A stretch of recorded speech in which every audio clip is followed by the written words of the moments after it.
Welcome back, away team. Grab a stool, grab a drink, and let's talk The Expanse. Welcome back to the channel, everybody, and we are talking Season 1 of The Expanse today and why we love it so much. This is more of our thoughts and our opinions rather than an actual review of the show. If you like what you see here, please give us your views about what you think about The Expanse in the comment section below, and don't forget to like, share, and subscribe. Michael, I'll throw it over you two first. You were the one who got me into The Expanse.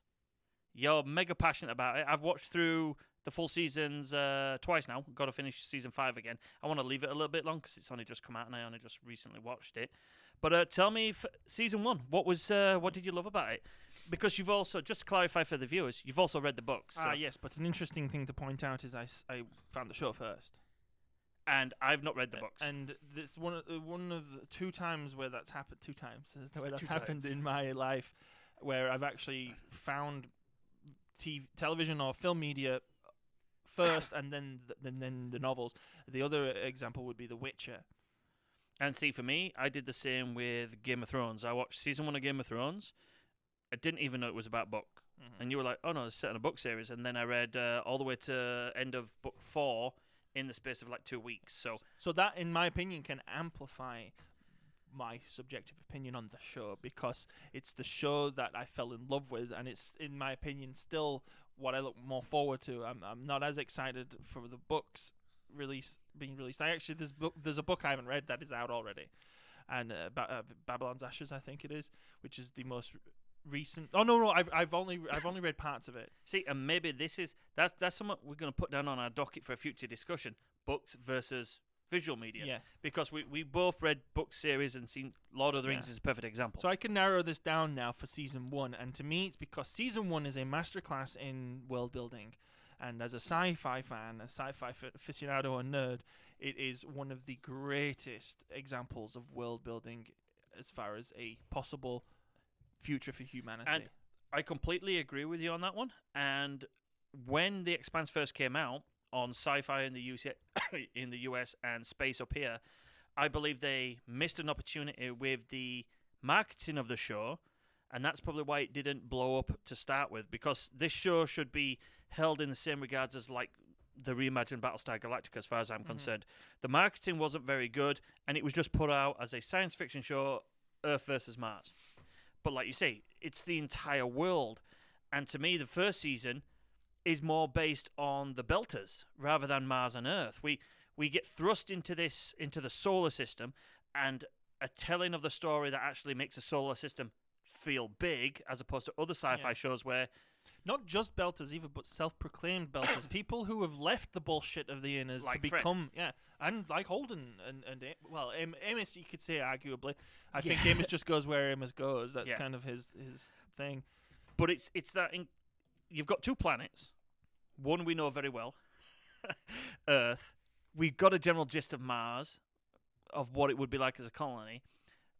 It's how do you build a world set amongst the stars, basically. Well, Mars is part of your mystery box in season 1, if you think about it, because you at first you kind of getting the impression that Mars are this villainy, this sort of like dark shadow over the solar system, that especially from the viewpoint of our characters. Well, we're getting it because our Belter characters obviously don't like inners, so both Mars and Earth, and then we've also got 2 Earthers in Holden and Amos. So we're also and Avasarala. We have an Avasarala as well. So we get this kind of mystery plot line about the protomolecule and whether or not Mars is involved, because it was a Mars station where the first outbreak comes from. So you're introduced to Mars almost as like, no, these are the bad guys, and then you find out 3 episodes in, actually, whoa, wait, one of these guys who we've been spending our time with is actually a Martian, and we kind of like him. And do you know what I get the feeling of Mars is? And again, it's not exactly like this, but to me, I get the feeling of that in the first few episodes, they're like a North Korea.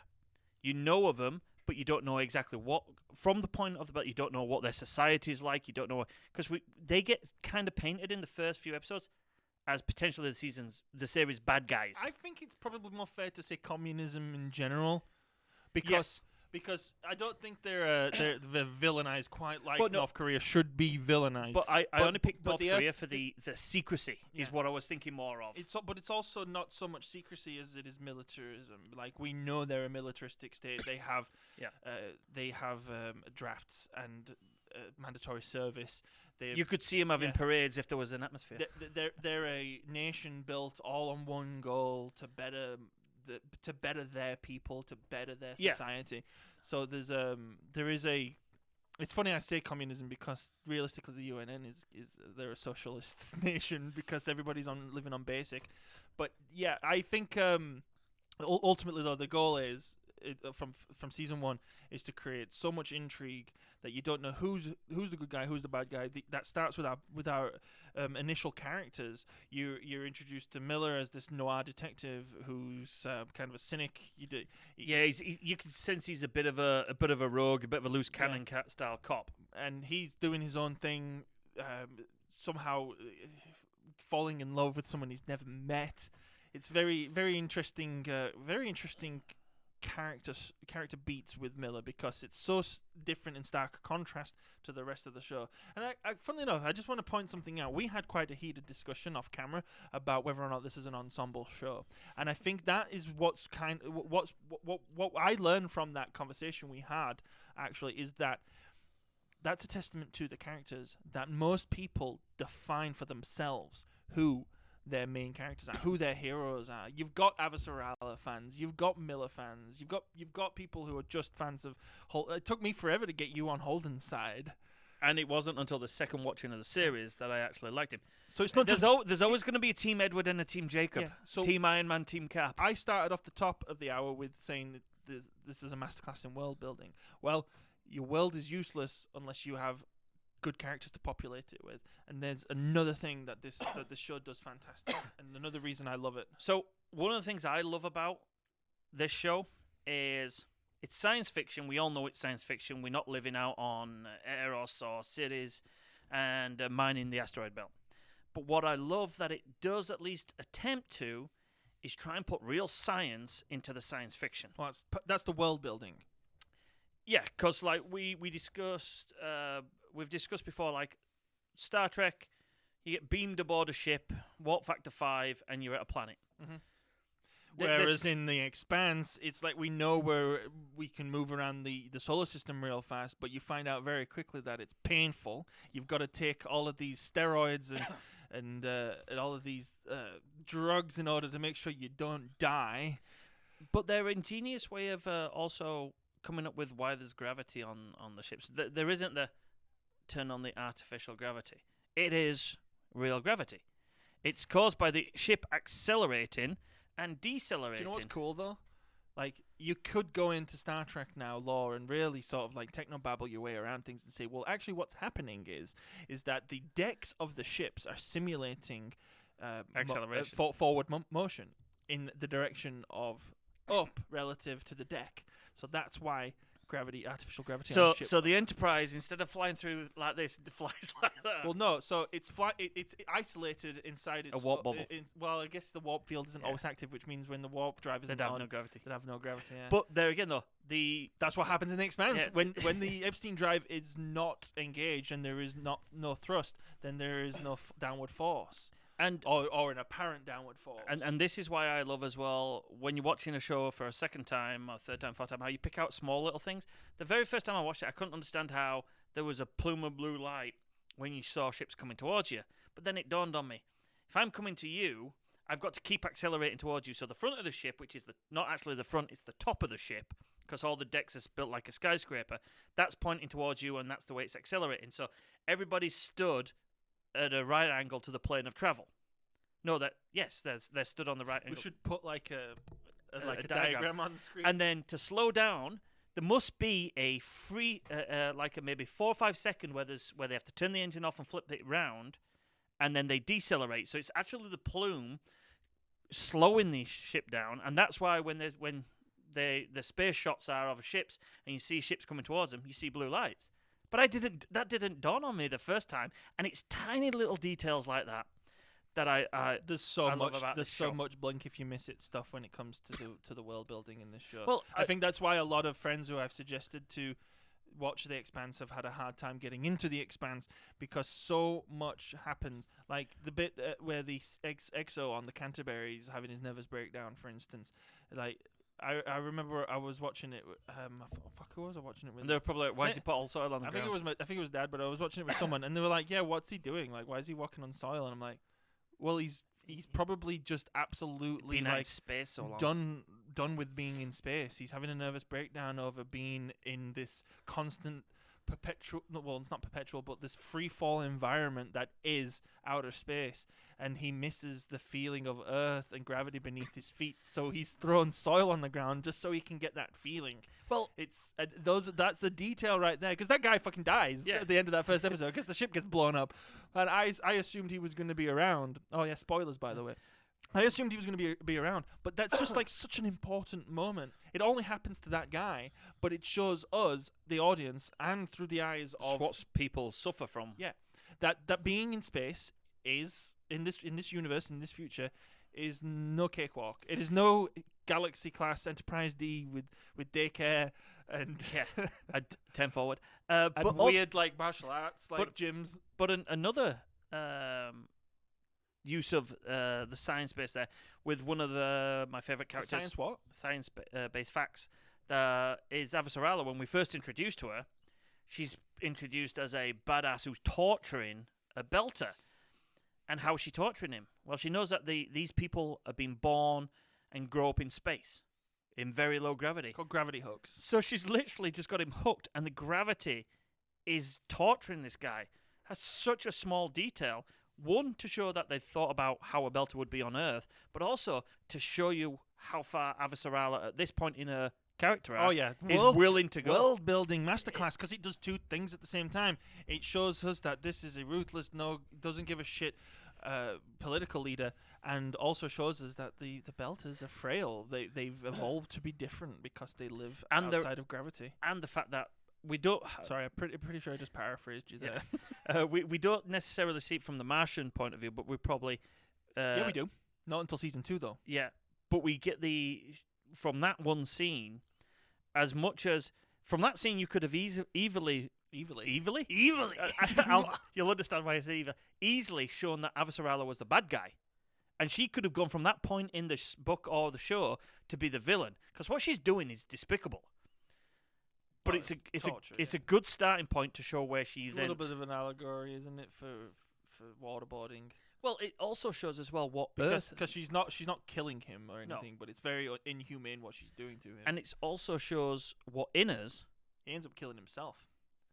Yes. Because he refused when he's been taken into space, he cleverly refuses to take the cocktail, the juice, Yeah, and he and dies and of the it causes him to thrust. die of G-force. But my point there stresses. is what that does in world building is show you that not necessarily disdain, but the lack of what's the word I'm looking for? Basically, how inners view belters. They view them as less than human. Well, yeah. So we've given examples of what the technology is like and why it's like it. We've given examples of what characters' motivations are and what they're like and what their place in this universe is. The third piece of world building, as you're just about to segue onto, is also the geopolitical situation. Yeah, and There's so much distrust throughout the solar system between... I think that's what they thought as well when they tried to advertise the Expanse. That's what would get people into the seats, let's say, even though they're at home. But I think they mistaken how much people would actually want to sit and watch the geopolitical views of a solar system. Because realistically, that's the background that our story is told in. And it is quite a turbulent... It's some of the best stuff. It's one of the reasons why I think some people lose the show a little bit with season 4, even though I think it's great. But well, not just that though, but because the thing is, in season 4 is based on one of the books. All the Illus stuff when they go through the ring gates, Yeah. that's all that's in the books. All the shit that happens with Avasarala and Drummer Filler. and whatnot, that's all taken from other books and whatnot and thrown in there just so that those characters can continue to tell their part of the story show. on the show.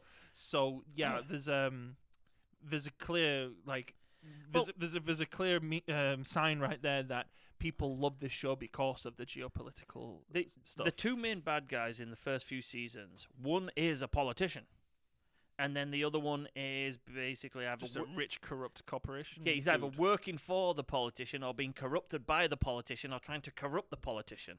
Because even though he doesn't have a lot of screen time, Jules Pierre Mao is actually a very, very good character because he does so many.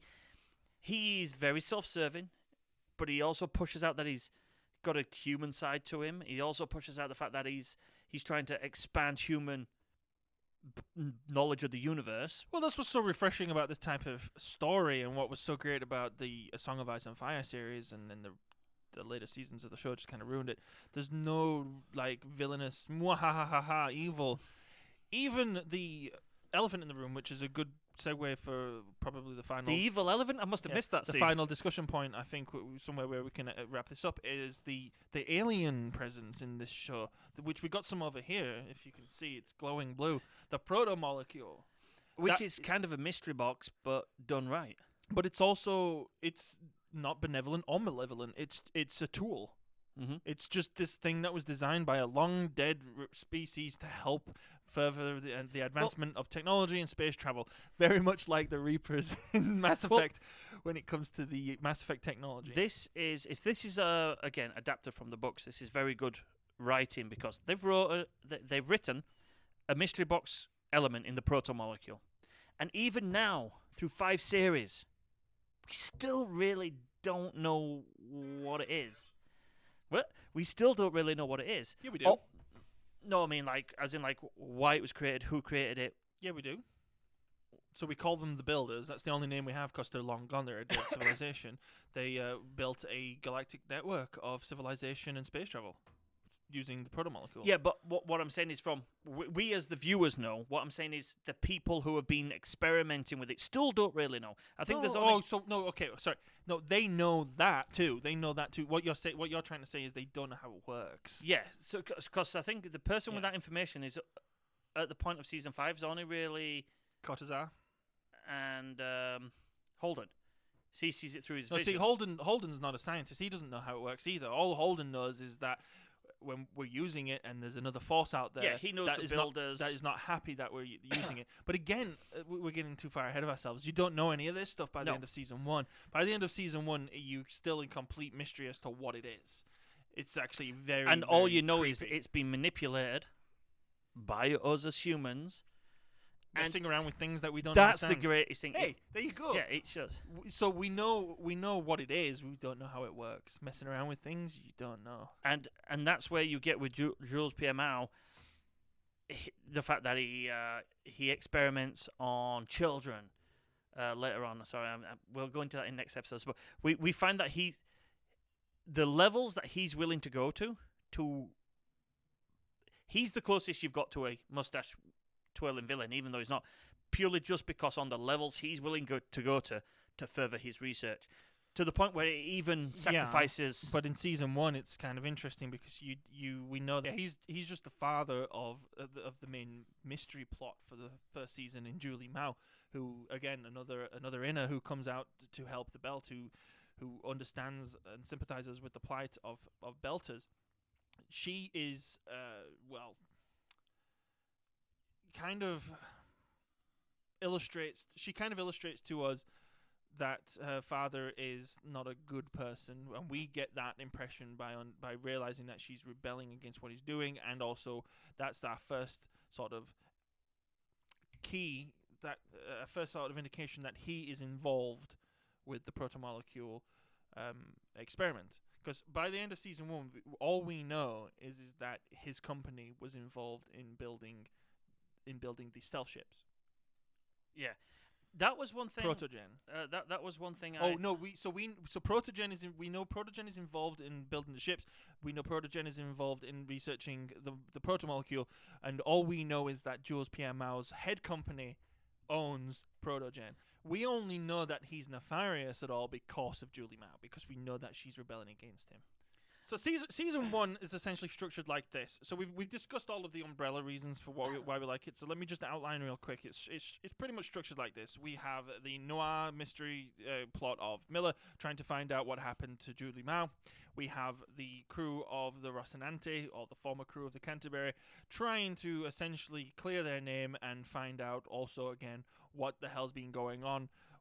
Who destroyed the Canterbury? They're essentially trying to clear their name. They're trying to, because everybody thinks that they're responsible because they're the only survivors of 2 destroyed ships, and by just those circumstances alone, they end up meeting up with Miller and getting completely brought up and involved in the protomolecule plot. And then again, that's where now Avasarala's story comes into play, because she obviously is trying to find out who's been doing all this crap out there. It's not Earth who's doing it. It's not Mars who's doing it. It's not Belters who is doing it. Her story expands a bit more in the second Expanses. Yeah. But yeah, that's kind of the real structure. It's just it's 3 meandering narratives, all sort of like dancing around the same motivation. And the protomolecule. Yeah, and then meeting up on Eros. Yeah. Although again, like I say, they don't meet up with Avasarala until the following season. But that's pretty much what happens, and it ends with a very, probably in my opinion, the worst episode of the series.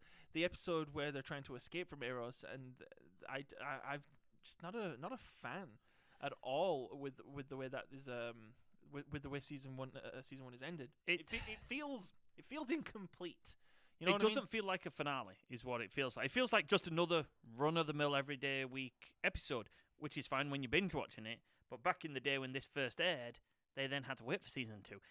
I wonder if it was like old-style cable television, where that season 1 and season 2 were released in the same year, with a big gap in between. Oh, you mean like the best of both worlds? Yeah, like mid-season breaks. That would have been a 20-episode season, which 25.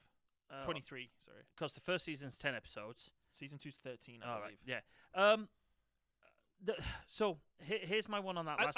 Don't get me wrong, I like the resolution of everything all coming together. It's really cool when you finally see Miller meet up with these guys, and it's interesting how you expect Miller to ideologically be on the same level as Holden, but they're not. They're kind of at odds with each other. That's also where they both get cancer and become irradiated. Well, that part of the Eros, the last few episodes of the Eros script, I like. It's really anticlimactic to me. You have, I think the last scene is the UN agent. He gets getting pulled up, in, yeah. And you're like, whoa, the protomolecule's going fucking batshit crazy. But we kind of knew that anyway when it was in the drive of the scopuli. It pulled all the crew in. It just to me feels like there should have been another episode after that. Yeah, the first half of season 2, essentially. Well, yeah, because what Miller and Holden do together on Eros is really good. But them running around the tunnels with Miller's buddy to escape to get to the Rossi drags on a little bit. Yeah, it's world building though, because it shows us about how Belters worked in these conditions to build these tunnels to dig out and create what we know as Eros and Ceres today. So there's world building there. What I think that last episode does is it reinforces the fact that most humans who aren't Belters really don't give a fuck about Belters. Like it really hits home the fact that they see Belters as less than human is the way I get the first. And again, that's I mean, prejudice exists. But Holden's not like that. Amos isn't like that. Hang on though, but I think it's more than prejudice. I actually, from when I was watching it, I got the feeling that the people on Earth, because Earth's very strange. I have the best analogy for you. Earth's pictured as this paradise. Like lithium mines. It's like the lithium mines. You use your phone knowing there's lithium-ion battery in here, but you don't know where it was mined from. Yeah, but a 12-year-old in Africa mining it. That's not prejudice. Yeah, sight unseen. Yeah, that's out of sight, out of mind. Is what that's more like what. That's more like what the Belters are like, in my opinion. I don't think people are prejudiced against them. Whereas the elite, though, they don't see it, so they don't care. Yeah, and because they later on in the series, when we get onto those episodes, you kind of see that same microcosm on Earth, that the elite, Baltimore, out of sight, out of mind. So there is a lot of themes of that, and Jules Pierre Mao obviously takes advantage of that. Mm-hmm. He definitely sees Belters as subhuman. And that's another thing that's so great about the show when it comes to the political stuff. It doesn't glorify any particular ideology other than possibly altruism and doing what's right. But even then, being altruistic and always doing the right thing is also pointed out to be sometimes the wrong thing. a flawed thing, and you shouldn't do it. And that's why It's kind of like dark side versus light side in Star Wars a little bit. yeah, only a Sith deals in absolutes.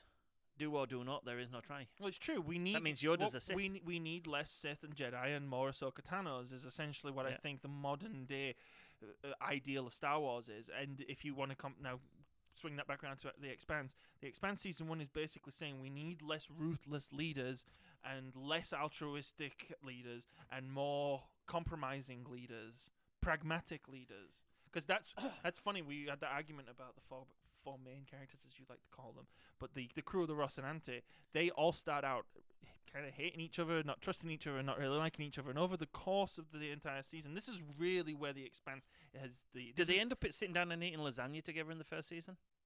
With you mean with Miller?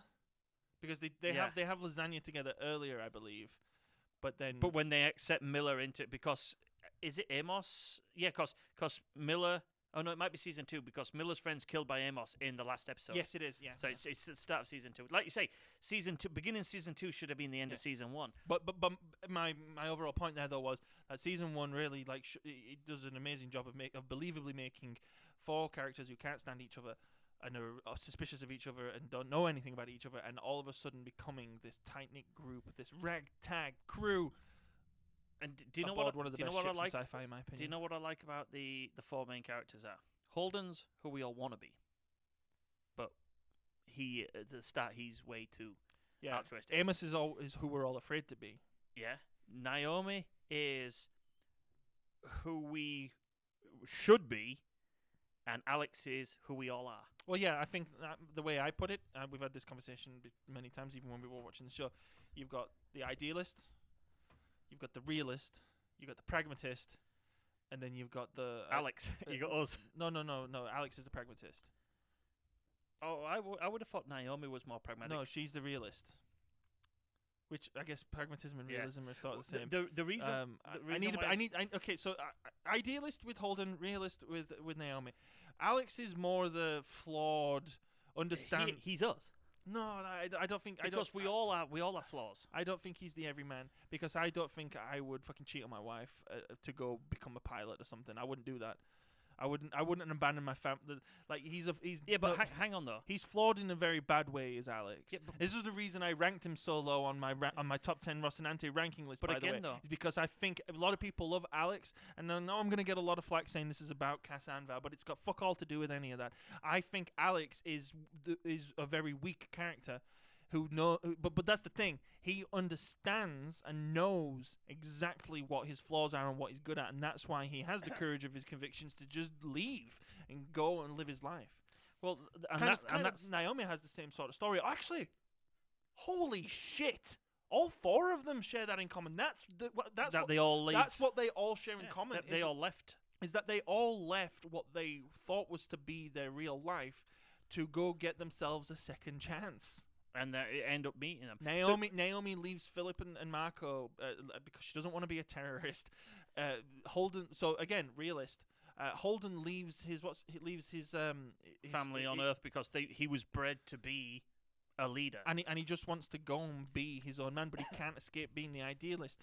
Alex had a family, had a wife and children, did his time in the military and spent his time being a pilot, and he escapes to go return to that life of being out and having the simplicity of just the controls at your hands. Amos doesn't know what he doesn't understand morality. He doesn't have a moral compass. So he grew up in this moral free world of gangland Baltimore, and he has run away to try to find to escape that, to try to find a purpose and to try to find a way. But that's why all 4 of them together.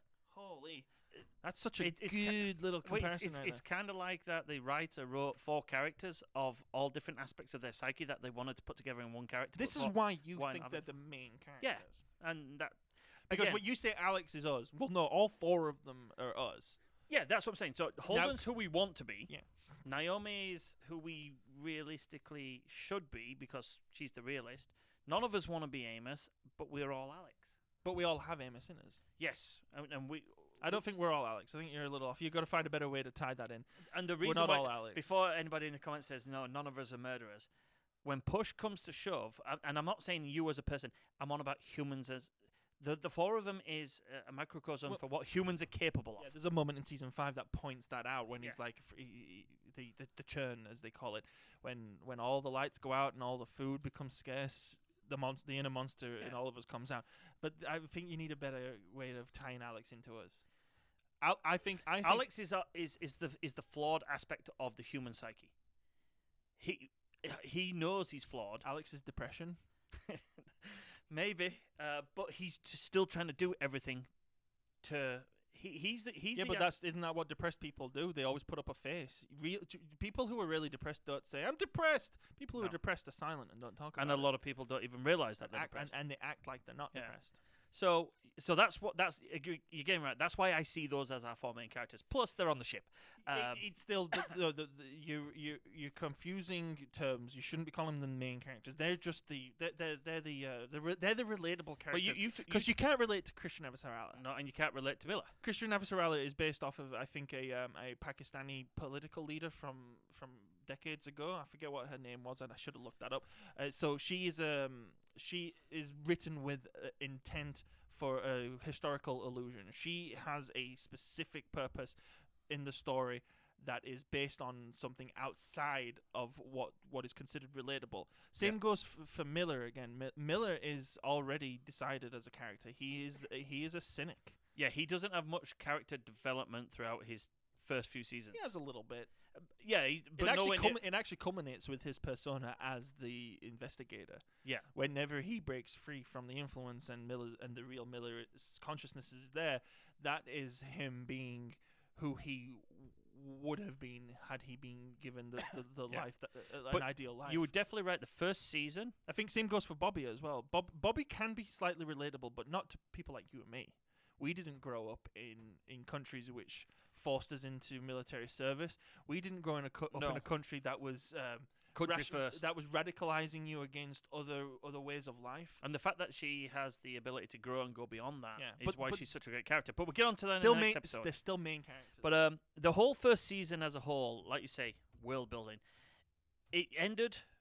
And I think the whole world building thing is perfect to where you say it ended at a point where you didn't think it should have ended, because we got those 10 episodes of world building, and even though we weren't given necessarily a cliffhanger, we wanted more, because we wanted now you've built this beautiful world in 10 episodes. Now I want to see what happens in it, and that's where you're right. That 10th episode, it kind of ended 2 or 3 episodes too short. I think they should have, if they were gonna not end on a cliffhanger, they should have ended with a Let's put it this way. If like Firefly it had got cancelled, it would have been like what happens? No resolution whatsoever. Yeah, what happens to Eros? At least with Firefly, you kind of had they were episodic. It was we've had this series long. Although poorly shown out of sequence. Well, I never experienced it that way because I saw it on Blu-ray. All right. But a show that is from start to finish, unfinished, incomplete, but resolved. Especially when you factor into the fact that there's a movie. If Expanse had been cancelled after that first season, it would have been almost kind of like that. What was that miniseries? Ascension. Oh yeah, where they were inside the ship. Yeah, where people thought they were on a generational ship, but they were actually like basically a guinea pig experiment in a laboratory. That the way that ended is like such a blue ball. It's so like you didn't get no payoff, no payoff whatsoever. Expanse season 1 ends with no payoff, which is maybe why I don't know whether this is exactly true, but I believe the ratings dipped for the start of season 2, but then picked back up because people. Season 2 is the best. Yeah. I like season 3 the best personally, but we'll get onto that in the next episode. But yeah, so the first season is all about world building and a slight introduction to our characters. But again, like I don't think you said it on this show, but we've talked about it. Our characters, apart from realistically Miller, they're not very fleshed out. It's more the bare bones of this is what our characters are going to be going forward.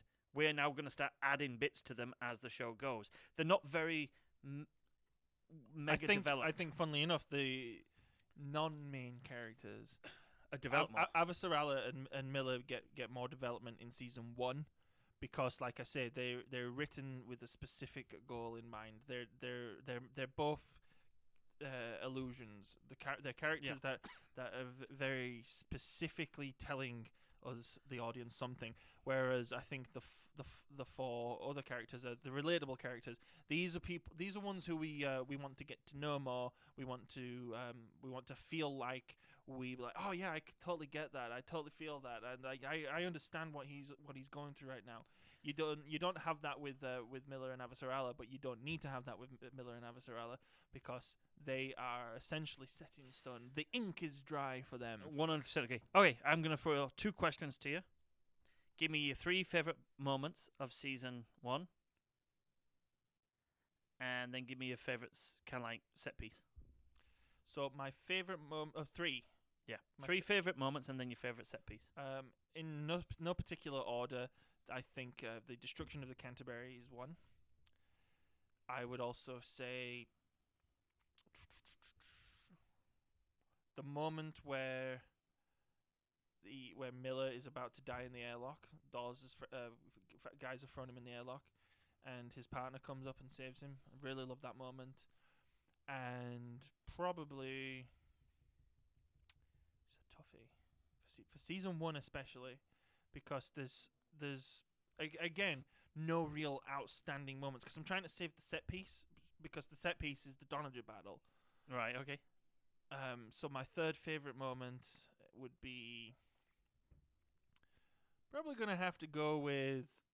Can it be like a vibe, not a moment? Sure. Yeah. The aesthetic.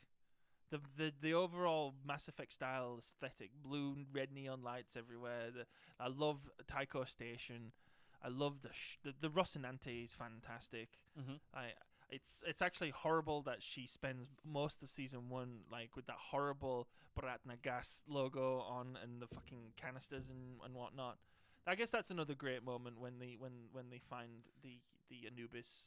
We get the revelation of what happened on the Anubis with Julie Mao. I don't know. Okay, It's so hard. Before you go into specific, before you go into your set piece, because we both got the exact same set piece, I'll give my 3 moments. Anything with Anderson Dawes. I loved Jared when he's talking about his sister and how they had to kill her. That is an amazing moment. Yeah, Jared Harris. Bones. I really wish he'd have been in the show more. It's because he's filming something else. They haven't dropped the character. The character's there because his name is mentioned all the time in season 4 and 5. So hopefully he'll make a return for season 6. Everything he does is brilliant, and not necessarily the part where Miller is saved, but the part where Harris is questioning Miller. That is what I liked. I liked Tom Jane going against. That's what I was just talking about when he's talking about how they had to kill his sister, and then he sends him off. So that's one of them. Do you relate to Dawes in that moment, or do you think, man, Jesus, this guy is cold? No, because you wouldn't kill her, even if it is to save her from suffering, from starving to death, and from having horrible bones and stuff. Would you be able? Let's put it this way: if I was a vegetable, would you be able to kill me? Pull the plug? Yeah. Even if I didn't want it, you wouldn't know I wanted it or not. Right, so I'd only pull the plug if you were suffering. Exactly. Well, no. Okay, what if I didn't tell you? I'm like, oh, no, don't. Quick, pull the plug. No, don't. I'm like, I'm in incredible pain, but I don't want to die. Because the way Dawes tells that story, it's almost supposed to be like a moral, like a lesson to Miller about the dangers of betraying your own kind and what we as Belters have to go through, and why when you turn your back on Belters, you're essentially you're doing that. You're letting your own people live in suffering. It's a horrible story, realistically. Yeah. If he did do that to his sister, he's a terrible person, and he shouldn't have done it. And that's why the acting from Jared Harris is so fantastic, because you could see how much pain he's going through telling that story. That scene's one of mine. Is he telling the truth as well, or is he just lying? I think he's telling the truth. I'm pretty sure he's telling the truth, but if he is telling the truth, this is brutal. Yeah, but that to me is a very good indication of what Anderson Dawes is capable of and willing to do. Does it make him relatable, though? To one aspect of our psyche, yeah. That aspect of what I was saying, when push comes to shove, what we are capable of. So you're saying he's very much like Amos, with a bit more moral background. I don't think so. I think Anderson Dawes is a psycho. No, I'd say he's more of a sociopath. I think Anderson Dawes is a bad man. Yeah. Oh, and it's easily Anderson Dawes is a bad man. Yeah. I'm not going to get into a debate about the differences between sociopathy and so that's my first point. My second part, which I loved, was anything with Thomas Jane and his. So when you asked me to pick parts, what you meant was give me aspects. Yeah. So, okay, so hang on. So let me finish. Thomas Jane and his. How he feels about Julie Mao. I'm going to say 3 more. Oh, yes. And how he feels about Julie Mao and the resolution of that. I thought, because you said it kind of was weird how he fell in love with her, but we all know how you can obsess over someone that you've never even met before. But then how that's resolved when he finally finds her is heartbreaking. She also represents, though, his salvation, too. Yeah, like him being the cynic, he honestly, like, as he says to his rookie partner at the beginning, he's like you're gonna try to tell yourself you're doing this for good, but everyone, it's the churn again that Amos talks about in season 5. It's he's doing that for him to make himself feel better. Exactly. That's she represents to him his salvation. So that entire if he saves her, then he saves himself, and he's in love with the idea of saving himself. Okay, that's how I see it anyway. So now there's an example of something that's subjective. Yeah, I can't defend that objectively, but that's what I get from that. I honestly do feel that that's the whole point of his character arc. Okay, and then I'll pick one specific point because I did push you to points. The point where Amos is going to kill anybody who comes through the door, and Holden doesn't want him to do it, so he's willing to blow Amos's head off. You've got that in your why I recommend the Expanse video. That clip, that entire scene there, when he's like, I think his words are, "You got to do what you got to do," and he doesn't flinch. He knows. Like, Holden. You got a clean shot back of the neck. Yeah, it's brilliant. You don't think I'll do it? I guess we're gonna find out. That's what he says. Yeah, that is awesome. So the reason that I picked that scene for my recommendation clip is because that, to me, is the best. It's not, to me, the best one of the best moments in the series, but it is the best example of how the world building and the character development and the storytelling all come together in just a perfect amalgamation. Yeah. Because right there, if you've never seen anything from The Expanse and you see that, immediately you're like, okay, I gotta put it on from episode. You're like, so these two people don't like they're friends, but they're like they're pointing guns at each other. They're like, are they friends? Like, what is he trying to shoot? What is he shooting? He's shooting him in the back. What's he trying to save? Are they part of the same crew? What the fuck? Yeah. Anyway, so those were my 3 points. It just begs questions. Give me your 3 extra bits now because you give me specific. Well, no, the destruction of the Canterbury will be the first one, because that one I do have to admit the good thing, that was the first oh shit moment, because not until the Canterbury, or not until the missiles flew by them, did it dawn on me they were blowing up the Canterbury. I thought they were actually trying to blow them up. Yeah, that's how it's done. And it was cool. But you see that a lot of times in movies, and you're like, it's so obvious they're not going to kill our main characters, or they're trying to. Yeah. But or your mind's like, oh, our main characters will drop chaff or flare or drop some cargo that'll blow up or maneuver out, but they don't, and it actually makes you feel like they're dead to rights. But then the missiles go by them, and it's awesome. The second thing is my you said it, the whole story of Miller and Mao.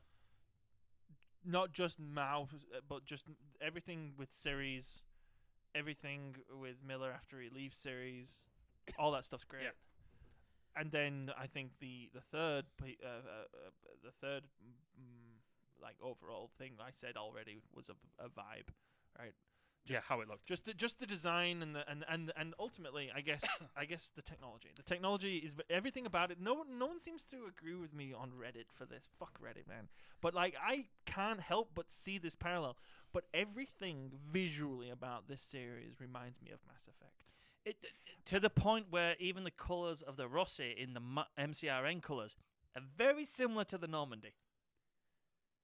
Inside, you mean? No, I mean the outside of the ship. No. So the Normandy is blue, white, and it's black, white, black, and blue. Yeah. And whereas gold, this is and it's gold, yellow, white, and blue. What's the name? when it's part of Cerberus. Yeah, but what I'm saying, so if you It's think, grey for the most part. if you think about it though, it's nice and smooth and it's got Okay, well let me hang on. Let me explain my point. This is my point. Hang on, not let your me just cover that though. So the Normandy is smooth and sleek looking, and the reason why I think the Rosse looks like that is because Martian ships look like that. The Earth ships don't look like they've got tiles, and that's how. No, the Earth ships are a little older. We have more of them, but they're a little older. And then you've got the Belter ships that look like garbage cans, all fucking. And that's why I get the Mass Effect feeling of the Rossi looking like the Normandy with the pointy bits and the PDC. So anyway, to me, these are all the things that remind me of Mass Effect. Holden reminds me of Shepard. All right. The Rocinante inside. Not the way I play Shepard. The Rocinante inside reminds me of Normandy. So the rooms, the colours, but there's also the set design. Like the med bay reminds me of Chakras' med bay. The CIC reminds me of the Normandy CIC, just minus a galaxy map. Even though they do have the solar system map, it's on a smaller condensed scale. I think the what's it called? I know it's not the same level of technology because in Mass Effect we have faster than light travel with FTL drives and ESO cores, but like the actual propulsion devices, the Epstein drive with this blue flame, very similar to what we see in Mass Effect. You've got the Medina in series is just like Omega, and then the nice then the nice posh area in series is just like the Citadel. The Citadel's Presidium. You've got the fucking hybrids. The hybrids look just like the husks from Mass Effect, like the Reaper husks. They're exactly the same, other than they've got chicken leg.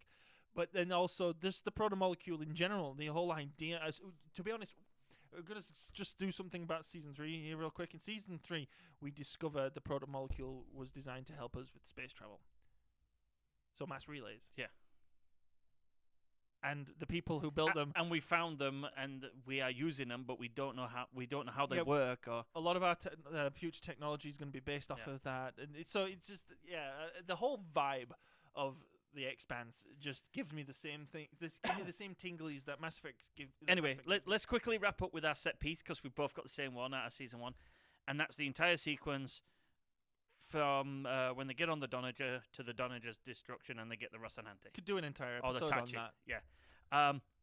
Everything goes down great there. I love the Martian commander. I think the way she acts gives us didn't think she could lose.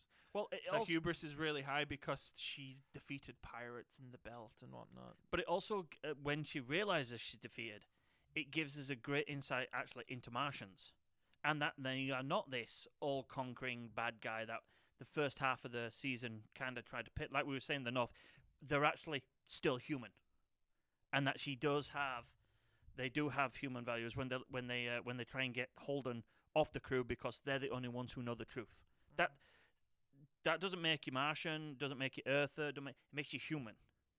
It's just some of the greatest space sci-fi battle scenes ever put to film. The way the Expanse from Season 1 through 5 deals with space combat is phenomenal. The fact that everything is all close quarters, there's no shields, you get hit by a railgun, and that's the difference between a crewman or a friend losing his head, or people getting sucked out into space through a pinhole. PDCs, point defense cannons to stop torpedo hits. Because the thing about those torpedoes is, you don't realize, a lot of the damage in these close quarter combats comes from the PDCs. Because if a torpedo gets through, you're done. Yeah. Because those torpedoes are nukes. Yeah. Yeah. The dropships, the way that they because if you think about it, you mean the breaching pods? Breaching pods in space battles, if you want to commandeer a ship, that's how you do it. Yeah, it's very much like there's no transporter. No, the breaching pod. There's no shuttle coming on board. Is basically a missile with troops inside. Yeah, and that's how you would have to burst through the hull. And bearing in mind, I like the way they do it. The fact that it rams it in there because you would have to create at some point you'd have to create a vacuum seal. The fact that they all fight in pressurized suits. I don't think we talked about this in the first take, or I'm not sure if it was the first take or the second take, but I mentioned that we lose most of the stealth ships in that battle. Yeah. So the Donager is supposed to be just humongous technical marvel battleship most powerful battleship in. Well, it's the flagship of the Martian in the solar fleet. system, but just the Donager class as well is Yeah. just phenomenal. It gets beat, right, and as she says, I don't think we could lose. But she takes the majority of the ships with her. I think only 2 of the stealth ships, the Anubis and Thoth, survive. So No, I don't think the Anubis is part of that battle, because the Anubis is parked up with the protomolecule all. at this point in time, it would be Yeah, because yes, because we go back, we jump back. So then only 1 survives. Yeah.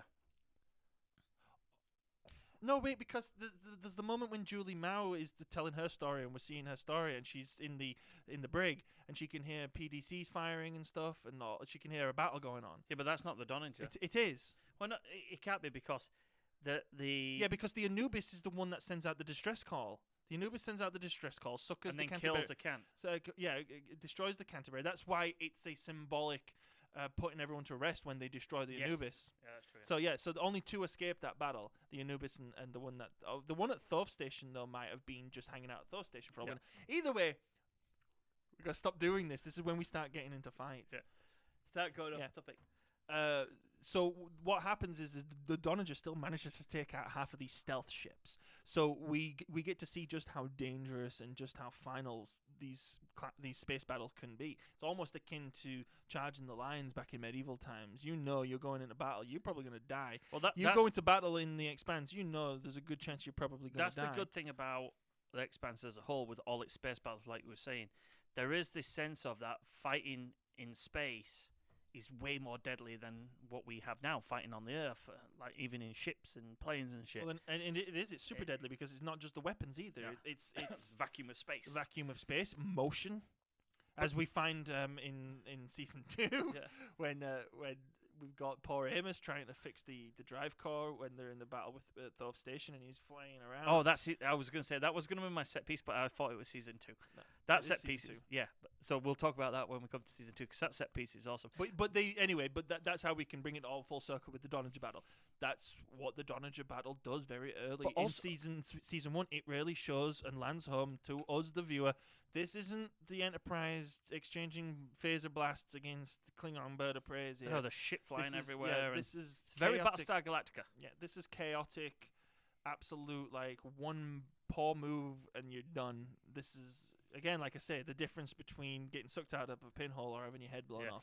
And it ends with with them finally getting the Tachi as it is there, and that how they get out of there and the sacrifice of the Martian Marine is excellent. Yeah, very touching. Again, world building right there. Just world building from a little line where Lopez talks to him earlier about how they want to build a garden and an ocean on Mars, and you know nothing about us. You don't know what our motivations are like. Earthers think they know everything about us. And the last thing he says, I think his last words are, "It would have been nice to see an ocean on Mars." Yeah, awesome. So anything else about season 1? Go watch it. Go watch it. Yeah. Anyways, yeah, thanks for watching. Don't forget to like, share, and subscribe to the channel. Comment if you agree with any of the stuff we said, and if you haven't watched it yet and you watched this whole thing, sorry for the spoilers. Until next time, have a good one. Thanks for watching, whatever that was. Must have been exciting, 'cause you made it all the way to the end. Now's the point where I beg you to like, share, and subscribe to the channel. So, like, share, and subscribe to the channel. Stick around for the next one.